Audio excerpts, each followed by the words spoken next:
जय जोहार। आपने देखा तो न्यूज प्लस 21। मैं हूं आपन के संग ललिता चक्रधारी। चलो शुरू करथन बिहिनिया के एक खबर। मिलाईमा मासूम के मौत, 4 डॉक्टर संग 7 ऊपर FIR। लापरवाही के जांच में दोषी पाए गए सभी सिद्धिविनायक अस्पताल के लाइसेंस रद्द करे के आदेश।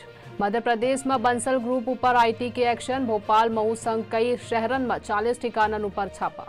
देश के पहले प्राइवेट रॉकेट विक्रम S के आज हो ही लॉन्चिंग। टेरर फंडिंग रोके ला लेके दिल्ली में इंटरनेशनल कॉन्फ्रेंस आज हो ही। टीम इंडिया न्यूजीलैंड में T20 सीरीज के पहला मुकाबला आज खेली। देश में कोरोना वायरस के 24 घंटा में 656 नवा मामला सामने आई। श्रद्धा हत्याकांड पर पुलिस आज आफ्ताफला ले जा सकत है गुरुग्राम वाले ऑफिस। नेशनल कॉन्फ्रेंस चीफ के पद ले फारूक अब्दुल्ला के इस्तीफा। महाराष्ट्र में मुंबई पुणे एक्सप्रेसवे ऊपर बड़ा हादसा, 5 के मौत, 3 गंभीर। राजीव गांधी हत्याकांड केस में सुप्रीम कोर्ट पहुंची केंद्र, कहीं हमार पक्ष नहीं सुने गई। ऐसे ही तमाम जानकारी ले लगातार अपडेट रहे बर देखत रहो न्यूज प्लस 21, आप मन के हक के बात।